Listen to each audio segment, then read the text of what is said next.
दोस्तों, आज की कहानी है काली कलूटी ननद को देखकर भाभी ने सुनाया ताना। कहानी पसंद आए तो वीडियो को लाइक और सब्सक्राइब जरूर करना। यह कोई नई बात नहीं थी। सरिता कोशिश करती कि ऐसी स्थिति में वह सामान्य रहे, लेकिन फिर भी उसका मन व्यवस्थित हो रहा था। किचन में से भाभी की नफरत भरी बातें उसे सुनाई दे रही थी, जो रह रह कर उसे कांटों की तरह चुभ रही थी। किचन से बाहर निकलकर जलती हुई दृष्टि से सरिता को देखते हुए भाभी बोली, जाइए, जाकर तैयार हो जाइए।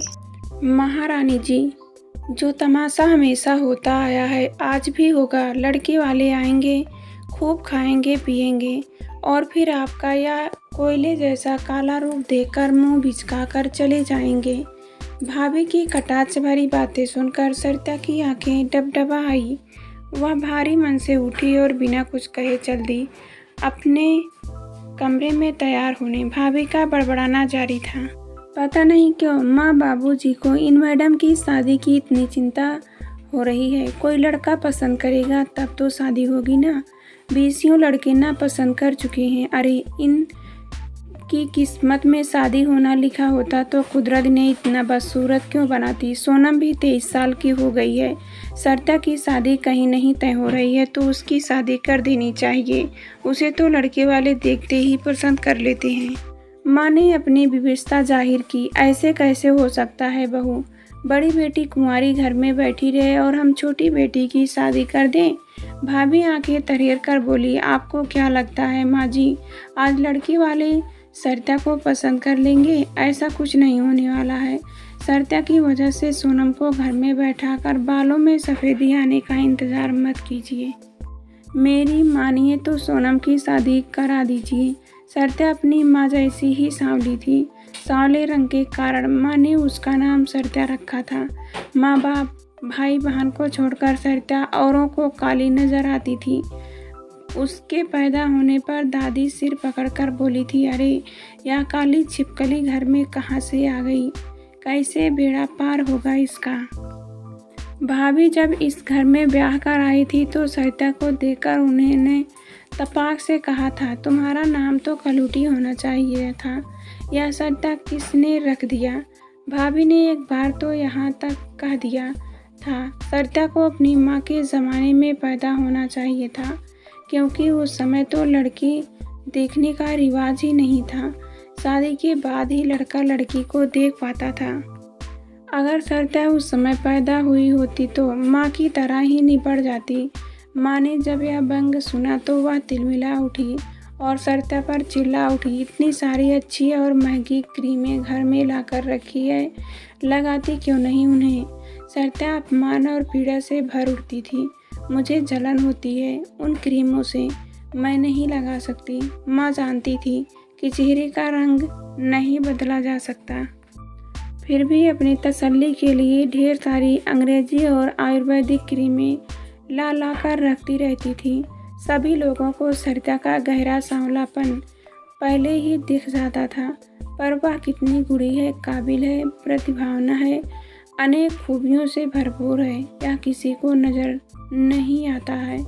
घर के सारे कामों में निपुण सरिता जिस कॉलेज में पढ़ी थी उसी कॉलेज में लेक्चर नियुक्त हो गई थी और साथ साथ वह प्रशासनिक सेवा में जाने के लिए भी तैयार कर रही थी।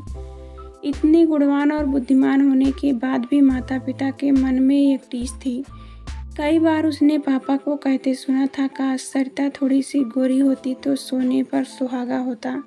ऐसा वाक्य सरिता को अक्सर निराश कर देता था। वैवाहिक विज्ञापनों में भी माँ बाप को निराश ही हाथ लगी थी। उनमें लड़कों की पहली शर्त होती थी कि लड़की गोरी होनी चाहिए, फिर बाद में सारे गुणों का उल्लेख रहता था। उस दिन शाम को भी वही हुआ जिसकी आशंका थी। सोनम को अंदर ही रहने को कह दिया गया था ताकि कहीं पिछली बार की तरह सरिता की जगह सोनम को ना पसंद कर ले लड़के वाले। मैं प्रार्थना करती रही पर सब बेकार गया। सरिता को देखते ही लड़के की माँ की भवें तन गई। वह उठ खड़ी हुई, इतनी भद्दी काली और बदसूरत लड़की, इसमें से तो मैं अपने बेटे की शादी कभी नहीं कर सकती। कमरे में सन्नाटा छा गया। पापा हाथ जोड़ते हुए बोले, बहन जी, हमारी बेटी केवल रंग से मात खा रही है, आपकी घर गृहस्थी को अच्छे से जोड़कर रखेगी। बहुत ही गुणी और सुशील है मेरी बेटी, कॉलेज में भी इनका बहुत नाम है। रहने दीजिए भाई साहब, गुण और नाम तो बाद में पता चलता है, लेकिन हर कोई रूप सबसे पहले देखता है। मैं इस लड़की को बहू बनाकर ले जाऊंगी तो लोग क्या कहेंगे कि ज़रूर मेरे बेटे में कोई कमी है, तभी ऐसी बहू घर आई है। कहकर सब चलते बने। घर का वातावरण तनावयुक्त और बोझिल हो उठा। पापा चुपचाप सोफे पर बैठकर सिगरेट पीने लगे। माँ रोने लगी। भैया बाहर निकल गए। सोनम अंदर से आकर चाय नाश्ते के बर्तन समेटने लगी। भाभी के ताने शुरू हो गए थे और सरिता सब कुछ देख सुनकर फिर से सहज और सामान्य हो गई।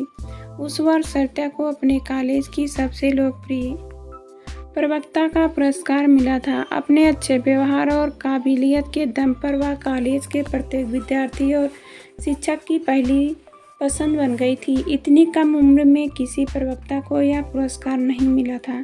उसे लगातार बधाइयाँ मिल रही थी। एक दिन कॉलेज पहुंचकर जैसे ही वह स्टाफ रूम में गई तो वहाँ टेबल पर एक बड़ा सा बुके देखा। समूचा वातावरण उस बुके के फूलों की खुशबू से महक रहा था। कितना सुंदर बुके हैं, सरिता के मुंह से निकला। कहीं बैठी सरिता की एक सहयोगी और दोस्त रचना हंस पड़ी और बोली, यह बुके आपके लिए ही है मिस सरिता। मुझे किसने बुके भेजा है? मैंने पीछे से किसी युवक की आवाज़ आई। सरिता चौंक पड़ी, पलटी तो देखा कि एक सुंदर और स्मार्ट युवक उसकी तरफ देखकर मुस्कुरा रहा था। आप कौन हैं? सरिता ने पूछा। रचना ने दोनों को परिचय कराया। सरिता, ए मिस्टर राजू, हिंदी के लेक्चरर, आज ही कॉलेज ज्वाइन किया है, एक कवि भी हैं। और मिस्टर राजू, ये हैं मिस सरिता, जीव विज्ञान की लेक्चर। कमाल है, आप लेक्चर हैं, मुझे तो लगा शायद कॉलेज की कोई स्टूडेंट हैं। सरिता ने हैरान होकर कहा। हैरान तो मैं हूँ, इतने कम समय में आप कॉलेज में इतनी लोकप्रिय हो गई हैं, वरना लोगों की तो पूरी ज़िंदगी ही निगल जाती है कॉलेज में हर एक की पसंद बनने में। सरिता हंसती। मुलाकातों का सिलसिला चल पड़ा। खाली समय में राजू सरिता से कविता और साहित्य पर बातें करता था, जो सरिता को बहुत अच्छी लगती थी। उन दिनों राजू एक कविता संग्रह लिखने की तैयारी कर रहा था। कविता संग्रह छपने के बाद वह काफ़ी प्रसिद्ध हो गया। हर तरह से बधाइयों का तांता लग गया। राजू को सबसे पहले बधाई सरिता ने ही दी। बधाई स्वीकार करते हुए राजू ने कहा, पता है सरिता, मेरी इन कविताओं को लिखने की प्रेरणा तुम ही हो। तुम मेरे पतझड़ जैसे जीवन में बसंत बनकर आई हो। बिना किसी भूमिका के राजू ने यह बात कह दी। सरिता के दिल की धड़कनें मानो तेज हो उठी। उस दिन सरिता ने राजू की आंखों में अपने लिए दोस्ती के अलावा और कुछ भी देखा था। क्या वह सचमुच मुझसे प्यार करते हैं? यह विचार मन में आते ही सरिता का रोम-रोम पुलकित हो उठा। उन्होंने मेरे रंग को नहीं देखा, मेरी सुंदर आंखें देखी, सुंदर बाल देखे, सुंदर होठ देखे। राजीव कवि हैं और कवि तो हर चीज़ में सुंदरता ढूंढ ही लेते हैं। वह भी राजीव को चाहने लगी थी। रॉयल्टी की रकम मिलने के बाद राजीव ने पार्टी रखी। सोनम को पार्टियों में जाने का बहुत शौक था, लिहाजा सरिता उसे भी साथ लेती गई। आई कांट बिलीव दिस, क्या वाकई में सोनम तुम्हारी बहन है? सोनम को देखकर राजीव आश्चर्य और हैरानी से सरिता से बोला। राजीव की इस बात पर दोनों हंसने लगे, क्योंकि यह सवाल उनके लिए नया नहीं था। जो भी उन दोनों को साथ देखता विश्वास नहीं करता कि दोनों बहनें हैं। पूरी पार्टी के दौरान राजीव सोनम के इर्द गिर्द मंडराता रहा। सरिता की ओर उसने जरा भी ध्यान नहीं दिया। सरिता को यह थोड़ा बुरा भी लगा, पर वह यह सोचकर सामान्य हो गई कि शायद राजीव अपनी होने वाली साली से मेलजोल बढ़ा रहे हैं। पार्टी खत्म होने के बाद राजीव ने उन दोनों से कहा, तुम्हारे माँ बाप ने तुम दोनों बहनों का नाम बहुत सोच समझ कर रखा है। सांवली सी सरिता और सोने जैसी सुंदर सोनम। दोनों बहनें यह सुनकर मुस्कुरा दी। उसके बाद राजीव का सरिता के घर भी आना जाना शुरू हो गया। घर के सभी सदस्यों से वह काफ़ी घुल मिल गया था। एक दिन राजीव सभी लोगों से बैठा बातें कर रहा था। सरिता किचन में चाय बना रही थी। चाय लेकर जैसे ही कमरे में घुसने को थी कि उसे भाभी का स्वर सुनाई पड़ा। वह राजीव से पूछ रही थी, तो कैसी लगी आपको हमारी ननद? बहुत सुंदर। इनकी सौम्य रूप से मैं बहुत प्रभावित हुआ हूँ। पहली बार जब मैं इन्हें देखा था तभी से इनकी मूरत मेरी आंखों में बस गई। मेरी तलाश पूरी हो गई है। अब मैं इस संबंध को नया नाम देना चाहता हूँ। शादी करना चाहता हूँ मैं इनसे। मेरे पापा तो नहीं हैं, केवल माँ और एक छोटी बहन है। उन्हें लेकर कल आऊँगा शादी की बात करने। सरिता का चेहरा शर्म से लाल हो गया। वह अंदर नहीं गई। रात को खाने के समय भी वह किसी के सामने नहीं गई। कहीं भाभी या सोनम उसे प्यार से छेड़ न दे। आज रात नींद उसकी आंखों से कोसों दूर थी। अब सब कुछ अच्छा ही होगा। पहली बार अपने जीवन को लेकर वह बहुत उत्साहित थी। राजीव से उसकी शादी होने के बाद सोनम की शादी का भी रास्ता साफ हो जाएगा। 2 दिन पहले माँ को पापा से कहते सुना था, कब हमें और देर नहीं करनी चाहिए। सोनम की शादी कर देने में ही भलाई है। सरिता के नसीब में कोई होगा तो उसे मिल जाएगा। पापा ने भी हामी भर दी थी। सरिता के जी में आया था कि उसी समय राजीव के बारे में बता दे, पर अब तो उनकी सारी चिंता दूर हो गई होगी। राजीव ने खुद सरिता का हाथ मांगा था। यही सब सोचते न जाने कब उसकी आंख लग गई। सुबह काफ़ी देर से सरिता की आंख खुली। घड़ी में देखा 10 बज चुके थे। वह हड़बड़ाकर उठी। किसी ने मुझे जगाया भी नहीं। राजीव तो सुबह 9 बजे तक अपनी माँ और बहन के साथ आने वाले थे। ड्राइंग रूम से जोर जोर से हंसने की आवाज़ें आ रही थी। पर्दे की ओर से सरिता ने देखा कि राजीव अपनी माँ और बहन के साथ बैठे पापा और भैया से बातें कर रहे हैं।